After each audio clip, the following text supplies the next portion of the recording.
is shocked, and Cain says it's too soon since he is only 10 years old, and he doesn't even know anything about her.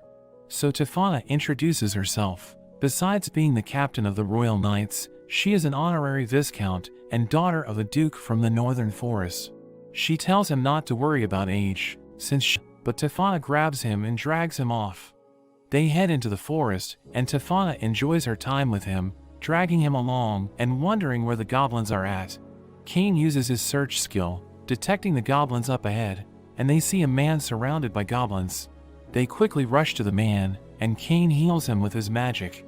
Tefana rushes at the goblins, easily cutting them down, but there are more goblins that appear. Cain uses his magic to boost her strength, and she feels as though they are fighting as one.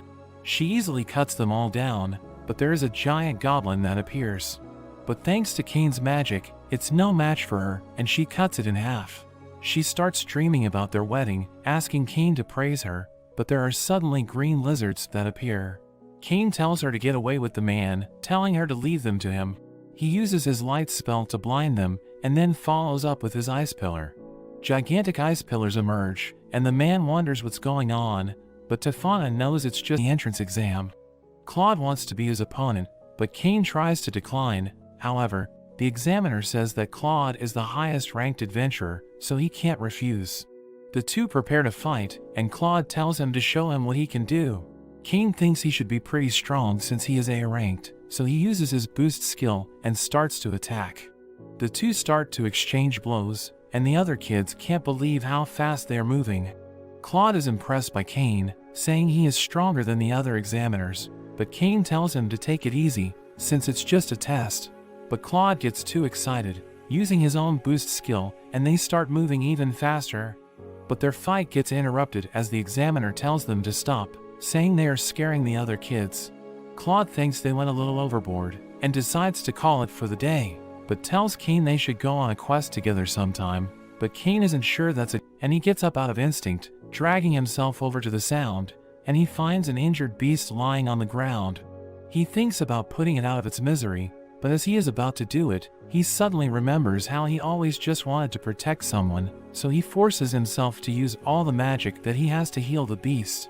But this ends up causing him to pass out. The beast protects him from the other monsters, and when Cain wakes up, it jumps on him and starts licking him. Thinking that it's also all alone, Cain asks it to join him, and he ends up naming it Haku. Together with Haku, he manages to keep his sanity, remembering he can't give up no matter what, because he has something to protect. After some time, he finally makes it back to the house, and Yuya welcomes him back, commenting on how big he's gotten, and we learn 4 years have passed. He is also surprised to see Haku, mentioning that it's a holy beast, and suggests they could form a contract. Cain gives it a go, and Haku disappears, but Yuya says he can now summon him whenever he wants. Yuya goes on to introduce him to his next teacher Durin. Durin tells him he's still not strong enough, because Eren is even stronger than Yuya, who is stronger than him, so Cain needs to first defeat him. Cain uses his boost skill, but Durin dodges his attack, knocking him out with a single punch. When Cain wakes up, he finds he was taken in by Durin, and he meets his wife Ruri. They also have a pet dragon named Jin, and Cain is excited to see it, wanting to be its friend, but Haku jumps on him and doesn't seem to like the dragon. Cain joins them for a meal, and he starts to cry, because it's the first time he has gotten to eat real food in 4 years. Meanwhile, we see Telestia and Silk baking.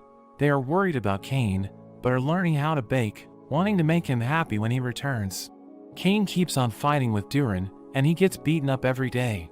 After training for a year, Cain is still getting beaten up, and Durin wonders how he will be able to defeat Eren. But Cain thinks back to his talk with Yuya, where he explains Eren used to be the god of